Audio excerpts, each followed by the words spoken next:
Sometimes life puts us through paths of humiliation to prepare us for a greater destiny. In that house where I gave everything, I was invisible to everyone, except for the truth that would eventually set me free. Hello, my dear ones. I'm Margaret Thompson, but everyone calls me Maggie. Today I'm 78 years old and my heart is full of stories to tell. Before I begin this story that completely changed my life, I want to ask you to like this video, subscribe to the channel, and tell me in the comments where you're watching from. It's such a joy to know that my stories reach so many different places. I'm speaking to you today from Richmond, Virginia, where this incredible journey unfolded. I'm going to tell you how I went from betrayal and humiliation to finding justice when everything seemed lost. This story begins 3 years after my beloved husband Harold passed away, when I thought family was everything, and I learned the hardest way that sometimes the greatest betrayal comes from those you love most. It was March 2019, and I was 67 years old, living alone in the house Harold and I had built together over 30 years ago in Richmond's historic Church Hill district. The loneliness was eating me alive like a cancer that grew stronger each day. Every morning I'd wake up reaching for Harold's warm hand, only to find cold, empty sheets that mocked my solitude. The silence in that house was deafening. No more of Harold's terrible morning jokes. No more coffee brewing at 6 sharp. No more gentle snoring that used to annoy me, but now I'd give anything to hear again. My son Bobby would call once a week, always on Sundays at exactly 2 o'clock, and I could always hear his wife Jessica in the background coaching him on what to say. "Mom, you really shouldn't be living alone in that big house," he'd insist, his voice carrying that patronizing tone that made me feel like a child. "What if something happens? What if you fall down those stairs? What if you have a medical emergency and no one finds you for days?" Jessica would chime in from the background, her voice dripping with false concern that even then made my skin crawl. "We worry about you constantly, Maggie. You know we love you and just want what's best for you." I was a retired elementary school teacher who had spent 40 years of my life shaping young minds, teaching them to read and write and think for themselves. I'd been the teacher other teachers came to for advice, the one parents requested specifically for their children. But suddenly, at 67, I felt like I didn't know anything about the world anymore. The house that had once been filled with laughter and dinner parties and holiday celebrations now felt like a mausoleum of memories. I'd catch myself setting 2 places at the dinner table out of habit, then stare at that empty chair across from me until tears blurred my vision. The truth is, I was desperate to belong somewhere again, to feel needed and wanted and loved. When Bobby suggested I sell my house and move in with them, it felt like a lifeline thrown to a drowning woman. "We're buying a bigger place out in the West End," he explained during one of those Sunday calls. "There'll be plenty of room for all of us. You could have your own space, but still be part of a real family again. Think of it as helping us get started while giving yourself the family environment you've been missing," Jessica added with that syrupy sweet voice I should have recognized as fake. "And Emma would absolutely love to have her grandmother around more. She's 15 now, practically grown up, but she asks about you all the time." My granddaughter Emma was indeed 15, and I'd barely seen her growing up due to Jessica's constant excuses about busy schedules and conflicting plans. The idea of being part of their daily lives, of helping raise Emma through her teenage years, of having people to cook for and care about again, it made my heart sing with hope for the first time since Harold's funeral. So I made what I now know was the biggest mistake of my life. I trusted them completely, and without question. The process of selling my house was emotional beyond words. Every room held decades of memories. The kitchen where I taught Emma to make cookies when she was little. The living room where Harold and I had slow danced to old records on our anniversary every year. The garden where we'd spent countless summer evenings, planning our retirement dreams that would never come true. But Jessica was there through it all, helping me pack, listening to my stories about each treasured possession, seeming genuinely interested in my past. "Oh, Maggie, this is such a beautiful photo of you and Harold," she'd say, carefully wrapping our wedding picture. "You were such a lovely bride. He was so lucky to have found you." She seemed to understand the significance of every item, and I felt grateful to have someone who cared about preserving my memories. The house sold quickly for $340,000. It was everything Harold and I had worked for our entire lives. Our nest egg, our security, our legacy wrapped up in those brick walls and hardwood floors.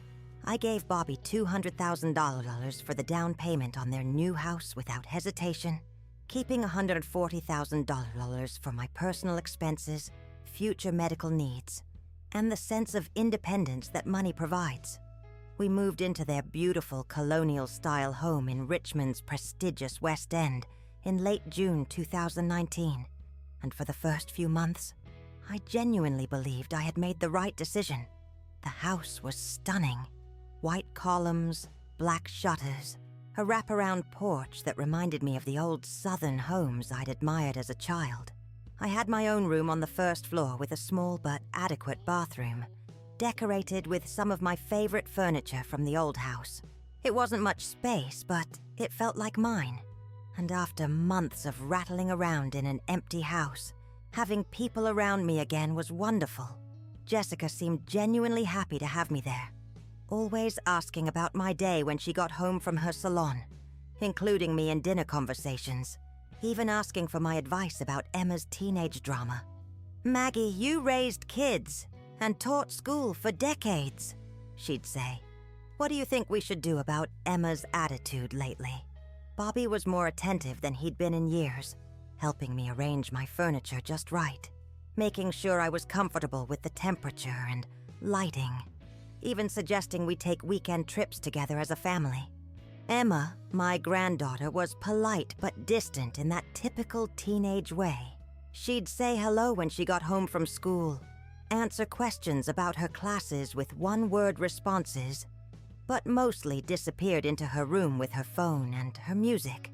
But looking back now with the clarity that only comes from surviving betrayal, I realized the manipulation started immediately.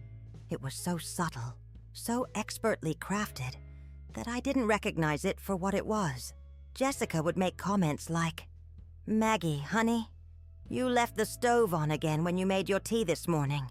We're just worried about your memory. It's nothing to be ashamed of. It happens to all of us as we get older." I knew with absolute certainty that I hadn't used the stove that day. I'd made my tea in the microwave like I always did. But her concern seemed so genuine that I began to doubt my own recollection. Small things started disappearing from my room. My reading glasses that I always kept on the nightstand, important documents like my insurance papers, even precious family photos that I'd specifically arranged on my dresser. When I'd ask about them, Jessica would look so concerned and sympathetic. "Oh, sweetie, you probably just misplaced them somewhere. Have you checked your purse? Maybe you put them in a drawer and forgot?" It happens to all of us, especially when we're adjusting to a new living situation. The gaslighting was so gradual, so perfectly executed, that I started believing I was losing my mind. Harold used to tease me about having the sharpest memory of anyone he knew.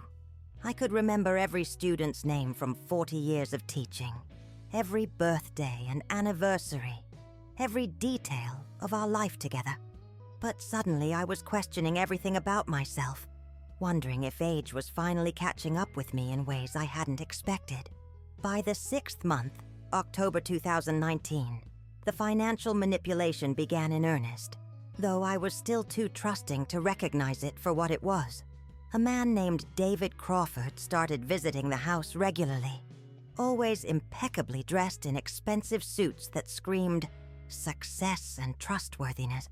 He was in his 50s with silver hair and the kind of smooth, practiced charm that should have set off every alarm bell in my head. Jessica introduced him as a family financial advisor, who specialized in helping seniors like me. Mrs. Thompson, he'd say with that $1,000,000 smile while shaking my hand with both of his. It's such a pleasure to meet you. I specialize in helping seniors maximize their retirement savings and ensure their financial security for the future. Your son and daughter-in-law are very wise to bring me in to help with your portfolio. He'd spread glossy brochures and official-looking papers across the dining room table, pointing to colorful charts and graphs that made absolutely no sense to me. These investment opportunities are specifically designed for people in your exact situation. He'd explain in that confident, authoritative tone that made me feel foolish for not understanding. Low risk, high return, perfect for someone who wants to preserve their nest egg while leaving a substantial legacy for their family.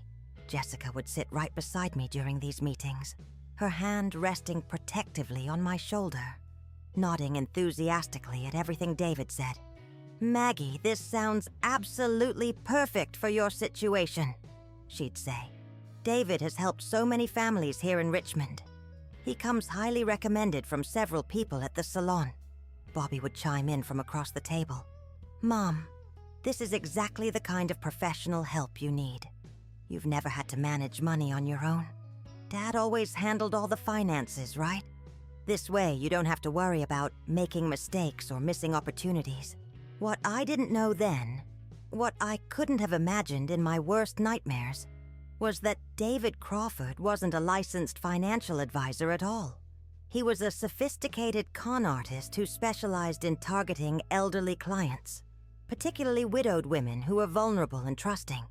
My own family had delivered me to him on a silver platter, complete with detailed information about my assets, my emotional vulnerabilities, and my desperate need to trust someone.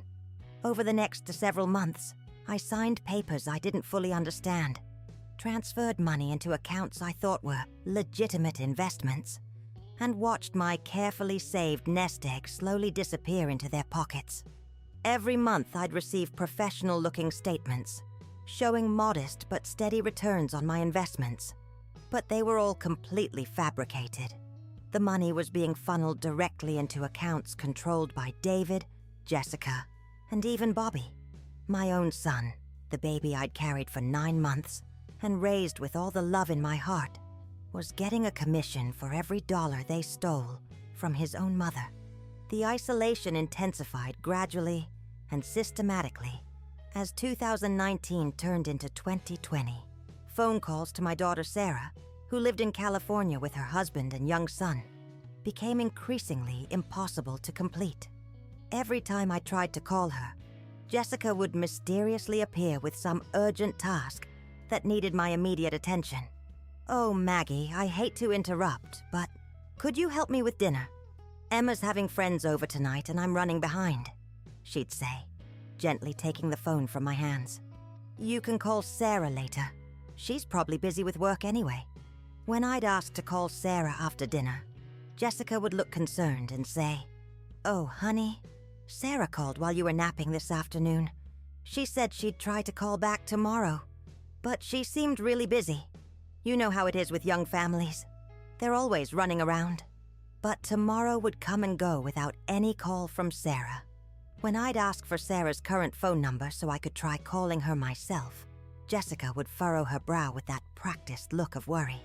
Maggie, sweetie, you called her just yesterday. Don't you remember?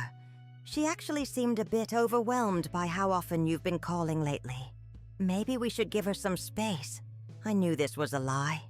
I knew I hadn't spoken to Sarah in weeks, but the constant doubt they'd planted in my mind made me question my own memory and perception of reality. Letters I tried to write to Sarah were accidentally thrown away with the junk mail. Emails I attempted to send from the family computer were mysteriously deleted before they could be sent, with Jessica explaining that the computer was acting up and maybe I'd accidentally hit the wrong button. They convinced me that Sarah was busy building her new life in California and didn't have time for an elderly mother who was becoming increasingly demanding and difficult. The truth, which I wouldn't discover for many more months, was that Sarah had been desperately trying to reach me. She'd been calling the house multiple times a week, only to be told by Jessica that I was sleeping or out or having a bad day, and couldn't come to the phone. Sarah had been sending letters and cards regularly, all of which Jessica intercepted and destroyed. She'd even been sending emails that Jessica deleted without ever showing them to me. My daughter thought I was deliberately ignoring her, that I was angry with her for moving across the country, and I thought she had forgotten about me entirely. It was a perfect isolation strategy, cutting me off from the one person who might have questioned what was happening or offered me help and support. Emma, my granddaughter, seemed to be the only one in the house who treated me like a normal human being, but even she was becoming more distant as time went on. I'd try to start conversations about her school, her friends, her plans for the future, but she'd give increasingly short answers and disappear to her room as quickly as possible. I thought it was just typical teenage behavior, but I later learned that Jessica had been systematically poisoning Emma's mind against me too, telling her that I was becoming difficult and demanding and confused in my old age. Month 12, March 2020, brought the first major financial revelation that made me realize something was terribly wrong. I'd been trying to access my bank account online to check my balance, but I couldn't remember the password and the security questions weren't working. Frustrated and worried, I called the bank directly and spoke with a customer service representative who would unknowingly change the course of my life. Mrs. Thompson, I see there's been quite a bit of activity on your account lately, she said. Someone has been making regular transfers from your checking account. Substantial amounts, thousands of dollars at a time. My blood turned to ice water in my veins. What do you mean, transfers?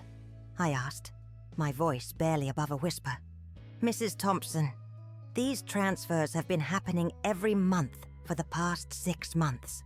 They're all properly authorized with your signature and account information, going to various investment and management companies. I had never authorized any such transfers. That night at dinner, my hands were shaking as I confronted Bobby and Jessica about what I'd discovered. Someone has been taking money from my account, I said, trying to keep my voice steady and calm. The bank says thousands of dollars have been transferred out over the past 6 months, but I never authorized any transfers.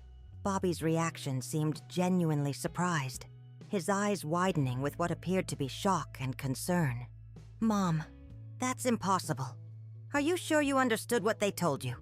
But Jessica's reaction was different, and for just a split second, I saw something flicker across her face. Was it panic? Fear? Guilt?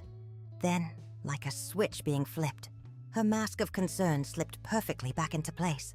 Oh, Maggie, those are probably just the investment transfers that David arranged for you, she said smoothly, reaching across the table to pat my hand reassuringly.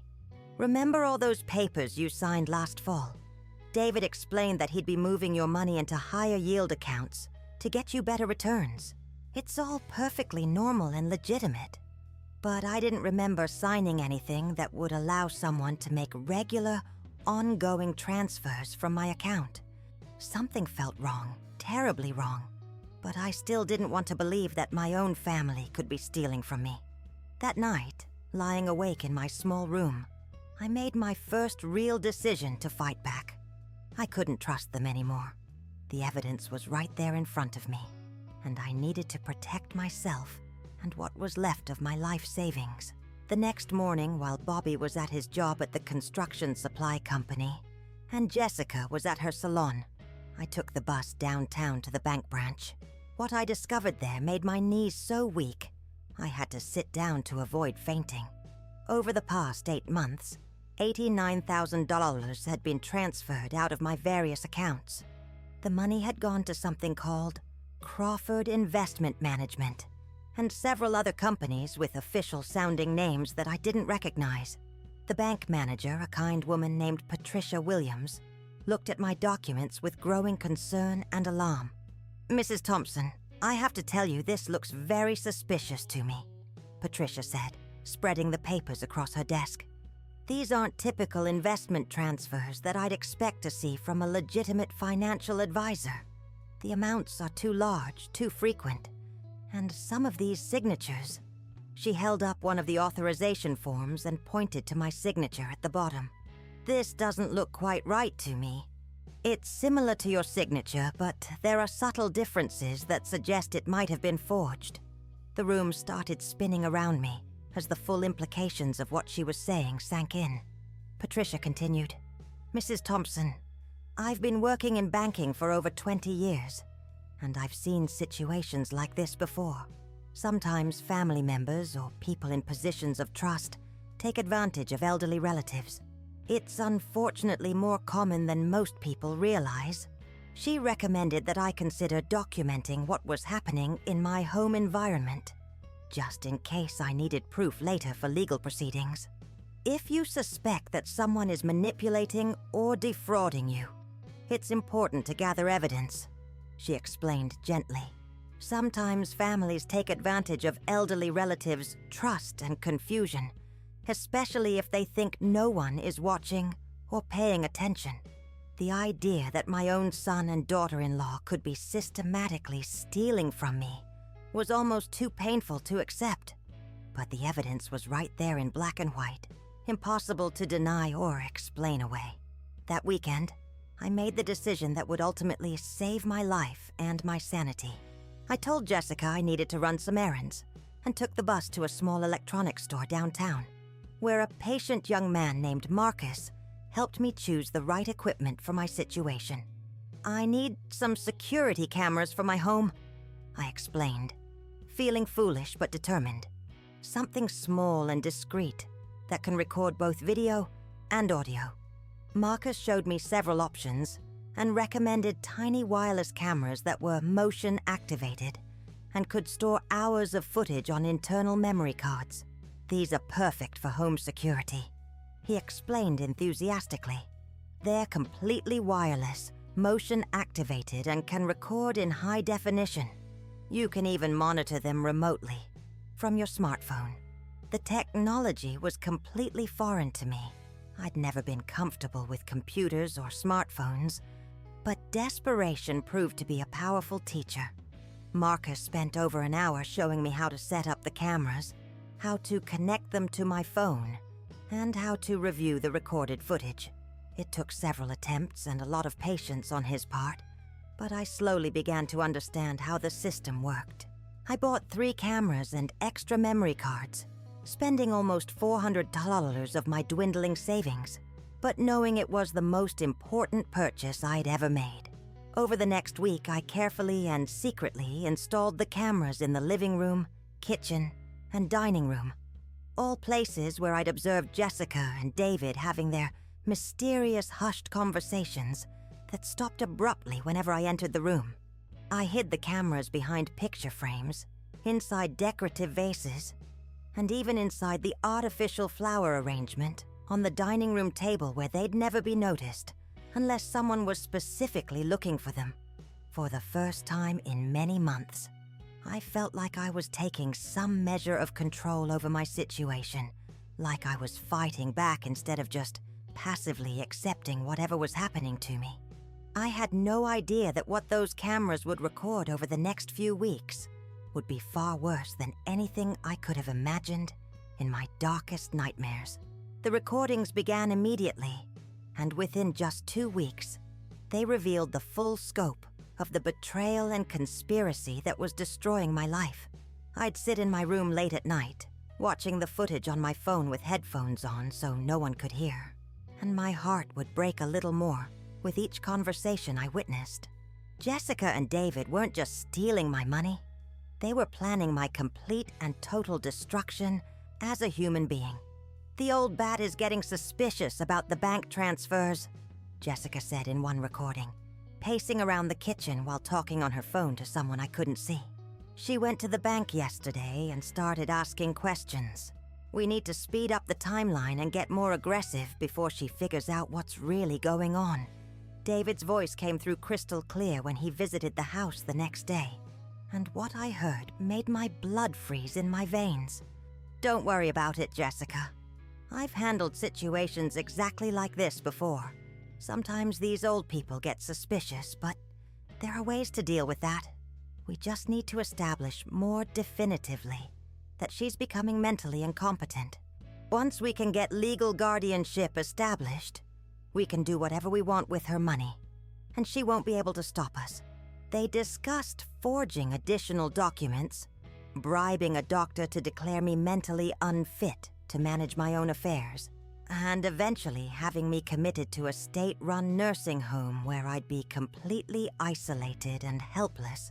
She's still got at least another 50 or 60,000 in various accounts that we haven't touched yet, David explained to Jessica. Plus, there's her monthly Social Security and pension payments. We're talking about a nice, steady income stream for years to come. Maybe decades if she lives as long as most women do. The casual way they discussed destroying my life, as if I were just a financial asset to be harvested rather than a human being with feelings and rights, was devastating beyond words. But the most heartbreaking recording came from a conversation between Jessica and Bobby that I captured 3 days later. My own son, the baby I'd carried for 9 months, the child I'd nursed through fevers and nightmares, the young man I'd put through college by working extra jobs, was not only aware of what they were doing, he was an active and willing participant. I have to admit, I never really liked having her living here anyway, Bobby said to Jessica, while they thought I was out at a doctor's appointment. She's always been so judgmental about everything, always trying to tell us how to live our lives and manage our money. At least this way, we'll get something substantial out of having to put up with her. Jessica laughed, a cold, cruel sound that made my skin crawl. And once she's safely tucked away in that nursing home David found, we can sell this house and upgrade to something really spectacular. Maybe even get that beach house we've been looking at in Virginia Beach. They talked about me like I was already dead and buried, like I was just an inconvenient obstacle to their happiness and prosperity instead of a human being who had given them everything I had. They discussed specific nursing homes they'd researched, ones that were understaffed and isolated, where residents rarely received visitors and complaints were ignored. The place David recommended doesn't allow many visitors anyway, Jessica said. It's perfect for our situation. Once she's there, she'll be too confused and isolated to cause us any problems, and we'll have complete control over her finances. I listened to them plan my living death while sitting in my small room, tears streaming down my face, wondering how I could have been so blind to their true nature. The son I'd raised to be honest and compassionate had become a stranger willing to destroy his own mother for money. The daughter-in-law I'd tried so hard to love and accept had been my enemy from the very beginning, just waiting for the right opportunity to strike. But month 16 brought a discovery that would shatter what little remained of my faith in my family and reveal the true depth of their deception. I was reviewing several weeks' worth of recordings when I heard Jessica on the phone with someone, casually discussing the systematic isolation they'd imposed on me. No, she has absolutely no idea that her daughter has been trying to reach her, Jessica was saying to whoever was on the other end of the line. I've been intercepting and deleting emails, throwing away letters, and screening phone calls for over a year now. As far as Maggie knows, Sarah wants absolutely nothing to do with her. My hands began shaking so violently, I almost dropped my phone as I listened to the rest of this devastating conversation. Sarah hadn't abandoned me or forgotten about me at all. She'd been trying to contact me constantly, worried sick about my sudden and complete silence, while Jessica systematically destroyed every attempt at communication. And here's the really beautiful part, Jessica continued with obvious satisfaction. Sarah has been sending photos and updates about Maggie's grandson. She has a grandson she's never even met. Can you imagine the irony? The kid's almost 5 years old now, and Maggie doesn't even know he exists. Sarah thinks her mother doesn't care about her new family. I had a grandson.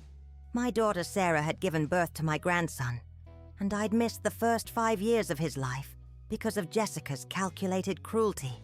The pain in my chest was so intense and overwhelming that I thought I might actually be having a heart attack.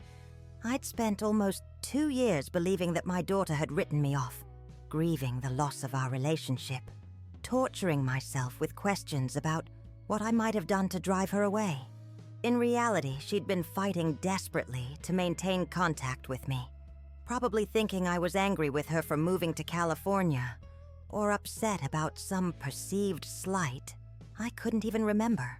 Jessica had created an elaborate web of lies that kept me isolated from the one person who might have been able to help me, while simultaneously convincing Sarah that I didn't want anything to do with her or her family.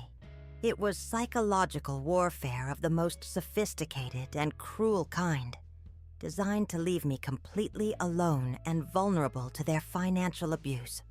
That night, I tried calling Sarah from my cell phone, but I realized I didn't even have her current phone number. Jessica had made sure of that years ago. Every piece of contact information I might have had was either hidden or destroyed, leaving me as isolated as if Sarah lived on another planet instead of just across the country. The recording that would prove to be the final straw came just 2 weeks before my 69th birthday. I was listening to footage from the dining room when I heard David Crawford explaining their ultimate plan to Jessica in chilling detail. "The nursing home I've selected is perfect for our purposes," he was saying. "It's understaffed, underfunded, and they don't ask too many questions about their residents' family situations. Most importantly, they have a policy that severely limits visitor access, especially for residents who are classified as having dementia or other mental health issues." Jessica asked him about the legal aspects of having me committed against my will, and David's response revealed the true sophistication of their scheme. "I've got a doctor who'll sign off on a mental competency evaluation for the right price," he explained. "We'll document some incidents of confusion and memory loss, maybe even stage a few situations that make her look unstable or dangerous to herself. Once we have medical documentation of her declining mental state, getting guardianship will be a simple legal formality." They discussed specific scenarios they could create to make me appear mentally incompetent, hiding my medications and then pointing out when I forgot to take them, moving my personal belongings and then acting concerned when I couldn't find them, even scheduling fake appointments and then expressing worry when I showed up confused. "The beauty of this approach," David continued, "is that by the time we're done, even she'll believe she's losing her mind. Gaslighting is incredibly effective with elderly targets, especially women who are already dealing with grief and isolation." But they weren't finished with their planning. Jessica asked about the timeline for transferring my remaining assets, and David's response chilled me to the bone. "Once she's in the facility and we have legal control, we can liquidate everything within 6 months," he said. "The house, her remaining bank accounts, even her personal belongings. We can sell it all and split the proceeds, according to our agreement. She'll be too medicated and confused to understand what's happening, and even if she tries to complain, who's going to believe a crazy old woman in a state nursing home?" They laughed together at their own cleverness, these two predators who had identified me as easy prey and were systematically destroying everything Harold and I had worked for during our 40-year marriage. As I sat in that small room, listening to them plan my destruction with such casual cruelty, something fundamental changed inside me forever. The scared, confused, self-doubting old woman they thought they were dealing with was gone, replaced by someone much more dangerous, a woman who had nothing left to lose and everything to fight for. They had underestimated me completely, assuming that age and grief had made me weak and helpless. They were about to learn just how wrong they were about that assumption The day that would change everything arrived with cruel irony. My 69th birthday, March 15th, 2021. I woke up that morning with a tiny, stubborn spark of hope still burning in my chest, thinking that surely, despite everything I'd discovered, my family would remember this one special day. I'd been living in their house for almost 2 years now, enduring their psychological torture and financial theft, but part of me still desperately wanted to believe that somewhere deep down, they cared about me as a human being. I dressed carefully in my best blue dress, the one Harold always said brought out the color of my eyes, and applied a little makeup for the first time in months. I even wore the pearl earrings Harold had given me for our 25th anniversary, feeling like I wanted to honor his memory on what should have been a day of celebration. When I went downstairs for breakfast, the house was already buzzing with activity that made my heart flutter with cautious excitement. Jessica was on the phone arranging multiple deliveries, her voice animated and cheerful. Bobby was moving furniture around in the living room, pushing the sofa against the wall, and rearranging the coffee table. Emma was hanging streamers and balloons throughout the house, transforming it into a party venue. "Oh, good. You're finally up," Jessica said when she noticed me standing in the kitchen doorway. "We need you to go down to the basement and organize some storage boxes down there. We're having quite a few people over tonight, and we need all the space upstairs we can get." I actually felt a little thrill of excitement, thinking they might be planning a surprise birthday party for me. "Should I dress nicely for tonight?" I asked hopefully. "Is there anything special I should know about?" Jessica barely looked up from her phone call arrangements. "This should only take you a few hours," she said dismissively. "There are lots of old boxes and holiday decorations down there that need to be sorted through and organized. It would really help us out if you could get that done today." The basement was cold, damp, and poorly lit, filled with cardboard boxes of old household items, Christmas decorations, and miscellaneous junk that had accumulated over the years. I started organizing dutifully, thinking I was helping to prepare for my own birthday celebration, carefully sorting through ornaments and old dishes while listening to the sounds of preparation happening upstairs. As the hours passed, I could hear more and more voices arriving. Laughter, music, the sounds of a party in full swing. My heart was beating with anticipation, wondering when someone would come down to get me and bring me upstairs for the surprise. But when I tried to go back upstairs around 6 o'clock, I discovered that the door at the top of the basement stairs was locked.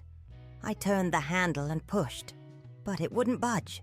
I knocked on the door and called out, but the music upstairs was too loud for anyone to hear me over the celebration. That's when the horrible truth crashed over me like a bucket of ice water. They had deliberately locked me in the basement during my own birthday party. I was trapped in that cold, dark space while they celebrated upstairs without me, probably laughing about the foolish old woman they'd tricked into organizing their storage room while they enjoyed themselves. I spent the next 4 hours in that basement, and they were the longest, most humiliating hours of my entire life. But I wasn't idle during that time. I used my phone to record everything I could hear through the ceiling, and the conversations that filtered down revealed the true depth of their cruelty and their specific plans for my immediate future. "Where's the old bat tonight?" I heard one of their guests ask, and Jessica's response made my blood turn to ice. "Oh, we gave her some busy work downstairs to keep her occupied," Jessica said with a laugh that sounded like breaking glass. "Honestly, she's becoming such a burden.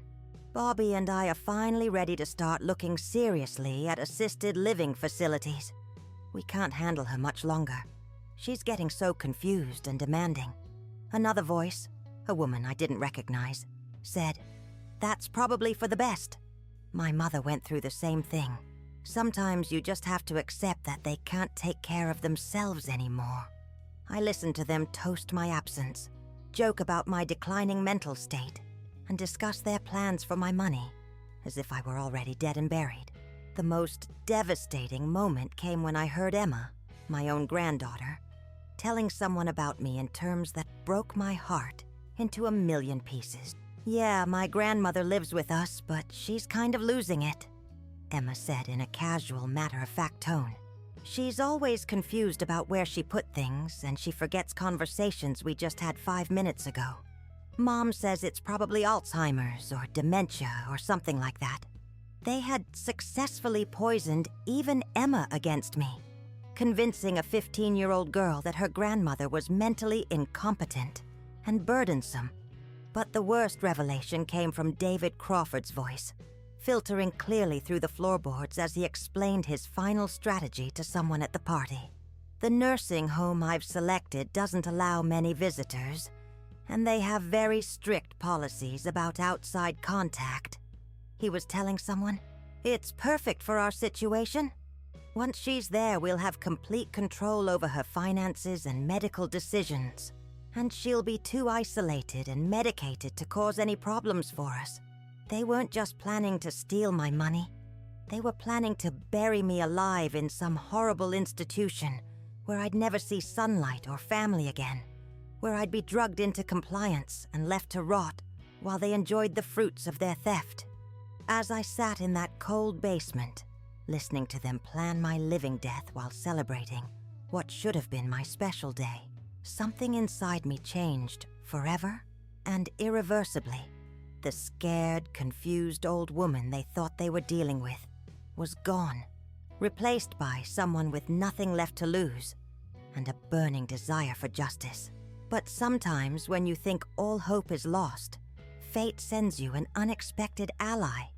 Around midnight, when the party was finally winding down and most of the guests had gone home, I heard light, careful footsteps on the basement stairs. The door opened quietly, and Emma appeared at the top of the stairs, looking guilty and scared. "Grandma Maggie," she whispered, glancing back over her shoulder to make sure no one was following her. "Are you okay down here? I've been wondering where you were all night." I looked up at my granddaughter, really looked at her for the first time in months, and saw something I hadn't noticed before. Behind the typical teenage attitude and apparent indifference, there was genuine concern in her eyes, and perhaps even a dawning awareness that something wasn't right about the situation. "Emma, honey, I've been locked down here for over 4 hours," I said softly, not wanting to frighten her but needing her to understand the reality of what was happening. "Today is my 69th birthday, and your parents trapped me down here while they had a party upstairs." Her face crumpled with what looked like genuine shock and distress. "I know it's your birthday," she whispered. "I wanted to give you the card I made, but Mom said you were having one of your confused episodes and wanted to be left alone. That's when I made one of the most crucial decisions of my entire life. Emma, can you keep a secret? A really important secret that could help save my life?" She nodded solemnly, and I showed her my phone with the security camera app that I'd been using to document what was happening in the house. "I've been recording what goes on in this house for weeks now," I explained quietly. "Your parents and that man David Crawford, they're stealing money from me.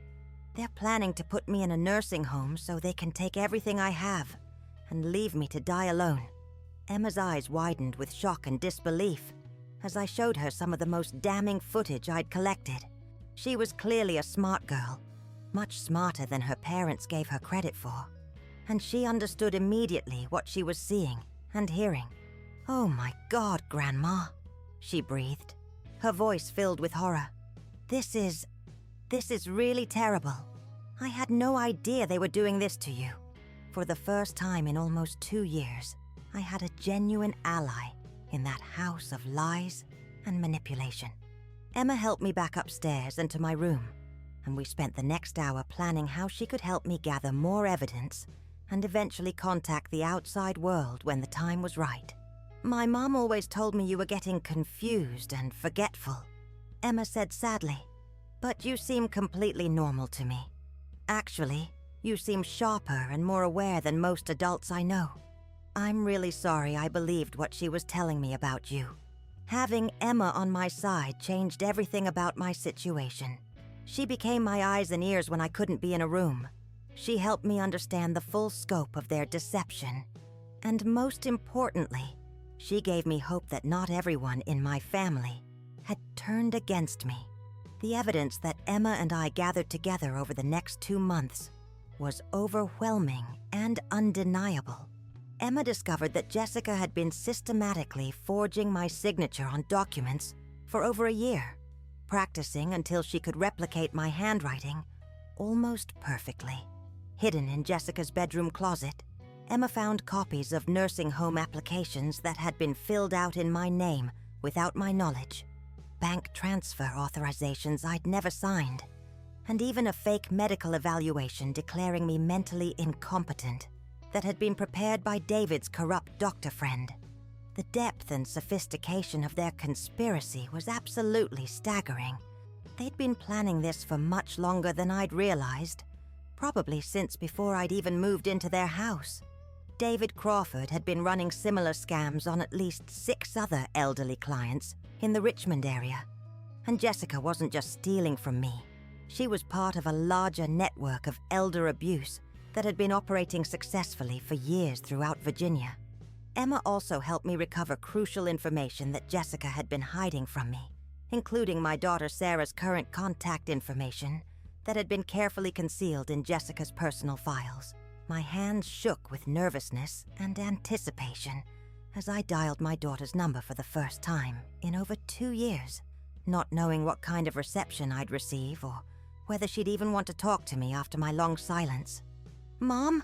Sarah's voice was filled with disbelief, relief, and what sounded like tears. "Oh my God, Mom, is it really you?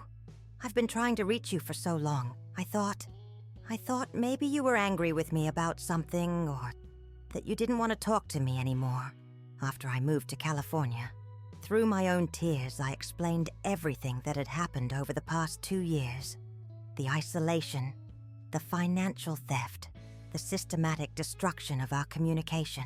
Sarah was horrified and immediately began making plans to fly to Richmond to help me. "Mom, I have so much to tell you that you've missed," she said. "You have a grandson. His name is Michael, and he's 5 years old now. He's been asking about his grandmother for years, wondering why you never call or visit.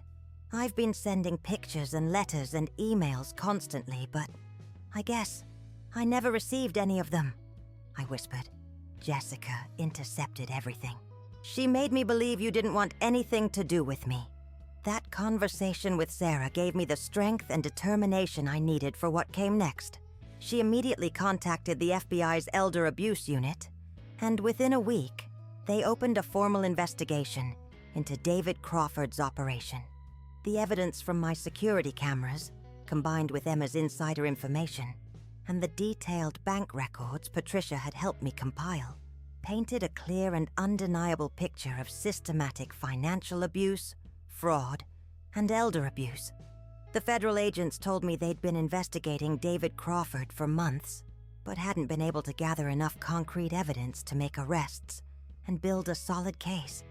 My recordings and documentation were exactly what they needed to bring down his entire network. The day of reckoning arrived sooner than any of us expected, and it unfolded like something from a movie that I never could have imagined. Sarah flew in from California with my 5-year-old grandson, Michael, and seeing him for the first time was like having my broken heart suddenly put back together and filled with sunlight. He was beautiful, a perfect combination of Sarah's delicate features and his father's strong build, with Harold's distinctive blue eyes and Sarah's infectious smile.